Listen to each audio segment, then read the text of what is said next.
Tagalog language. This time we're going to talk about pluralization of nominals. Tagalog has derives or devices for pluralizing nouns and deictic personal and interrogative pronouns, verbs, adjectives, and adjective phrases. Thus, Tagalog has a wider range of plural formations than does English, in which only nouns, personal and deictic pronouns, and verbs have distinctive plurals. The number distinctions of English, however, have a more central role in the English language than the number distinctions of Tagalog. In the first place, obligatory choices between singular and plural formations are common in English but rare in Tagalog.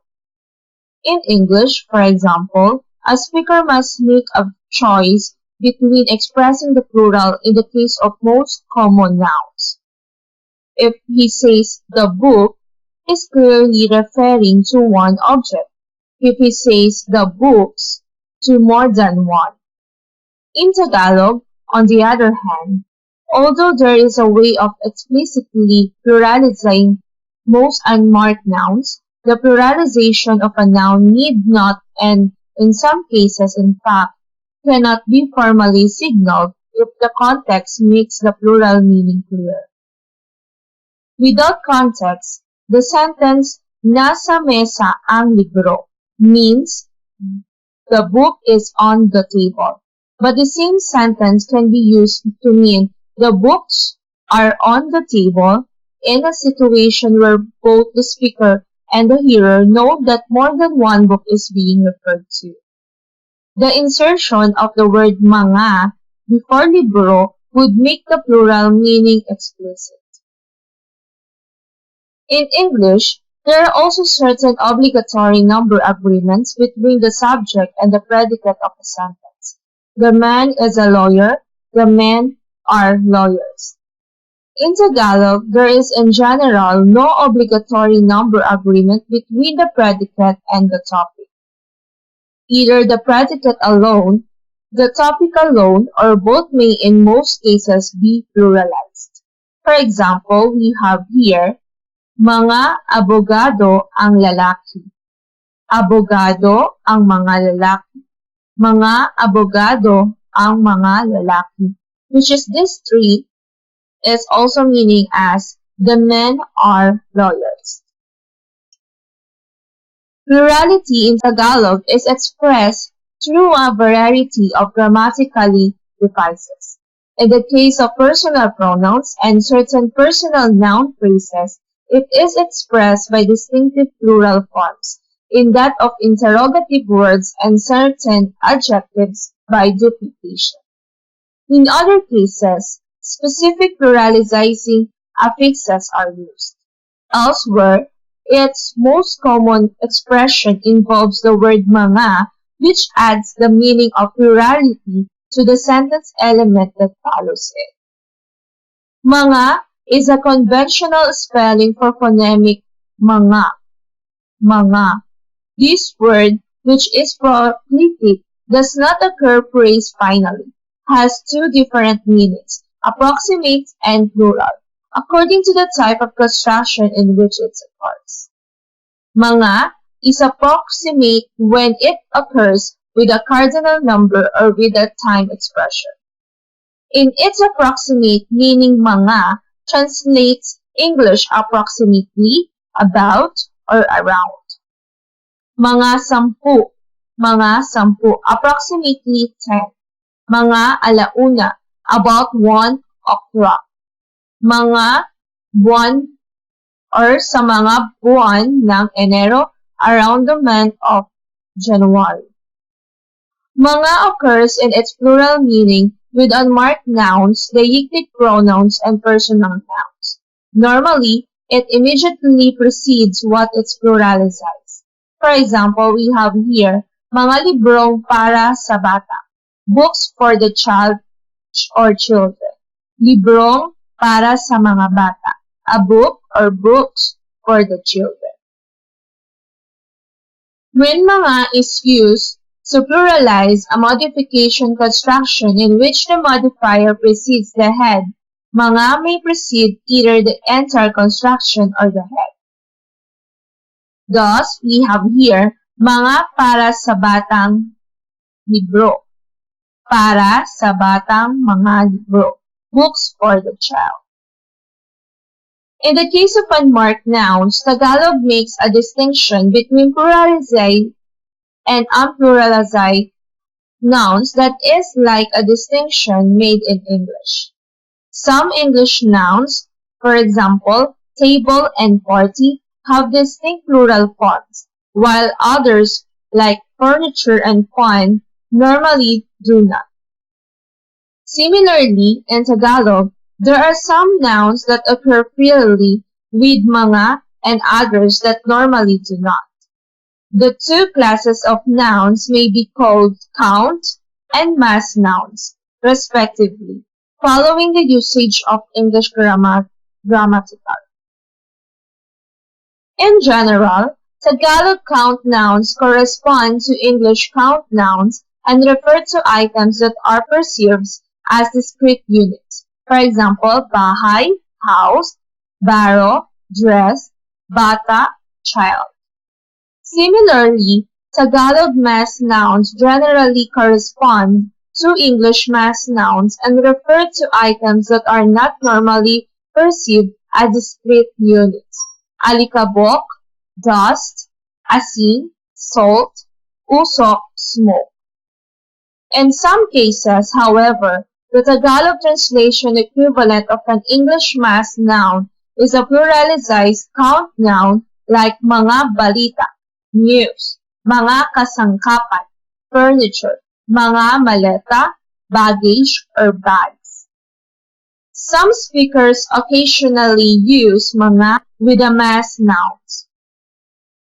For the first reason, to express the idea of several masses like mga alikabok, heaps of dust. Second, with the implied deletion or deletion of a count noun like mga tubig, short for mga baso ng tubig, glasses of water. When a deictic pronoun is pluralized by mga, the ang form of the deictics is used in all cases, and the function of the deictic in the sentence is indicated by a marker, ang, nang, or sa, before the mga, rather than by a change in the form of the deictic itself. For example, we have here, sila ito. This is a chair, but silya ang mga ito. These are chairs. Gumawa niyan si Pedro. Pedro made some of that. But gumawa ng mga iyan si Pedro. Pedro made some of those. Para doon ang mga kasangkapan. The furniture is for that place. But para sa mga iyon ang mga kasangkapan. The furniture is for those places. Mga does not occur with the personal nouns preceded by the personal markers si, ni, and kai. It does, however, occur with personal nouns precedes by ang, nang, and sa, in which case it conveys the meaning of several people with the same name often a family. Heto na ang mga santos. Heto na ang mga santos. Here come the santoses. Kamag-anak siya ng mga santos. Kamag-anak siya ng mga santos. He is a relative of the santos. There are certain contexts in which mga may not occur as a pluralizer of a nominal. It may not occur with the topic of a sentence whose predicate is a cardinal number. For example, 10 ang anak niya. 10 ang anak niya. His children are 10 in number. He has 10 children, not 10 ang mga anak niya. Similarly, mga does not pluralize a word or phrase modified by a cardinal number. In mga 10 anak, for example, Mga is approximative, and the meaning of the phrase is about 10 children, and 10 children is simply 10 anak without mga. As was mentioned, mga does not occur after a personal noun marker si, ni, and kai.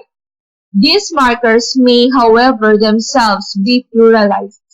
The plural markers are formed by adding na to the singulars.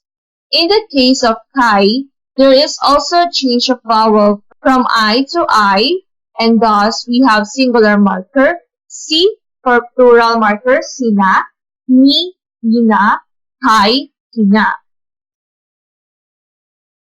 A phrase consisting of a plural marker and a personal noun means the person named by the noun and another or others associated with that person. Thus, sina Maria has the general meaning Maria and the others. In specific instances, it might mean Maria and her friends, and Maria and her companions, Maria and her relatives, and so on. Some examples of pluralized person noun phrases are masaya na sina Maria, masasaya na sina Maria. Maria and the others are happy now. Siya ang lola ni Boy. Siya ang lola ni Boy. She is the grandmother of Boy and the others. Para kina Luis ang handaan. Para kina Luis ang handaan. The parties for Luis and the others. It could be noted that personal nouns occur in two different types of plural constructions, and a construction involving mga after ang, ng, or sa, and the construction just described involving the plural personal noun markers. These two plural constructions have different meanings. The mga construction is used to designate two or more people with the same name, while the plural marker construction is used to designate the people named plus other people. Thus, ang mga santos is the santoses, while sina santos is santos and others, who may or may not also be named santos. The plural personal noun markers also occur in coordinate nominal constructions, preceding two personal names linked by at, and, or more than two personal names, the last two of which at least are linked by at. In these constructions, the plural marker is used as a free alternate of repeated singular markers. Thus, sina Pedro at Maria, Pedro and Maria is equivalent to si Pedro at si Maria, nina Bob, Ed at Ben, of Bob, Ed and Ben, to ni Bob, ni Maria at ni Ben. In coordinate constructions such as this, there is no implication of and others as there is where the plural markers precedes a singular or personal noun. So that is the end of this video. So thank you for listening at Wikipedia.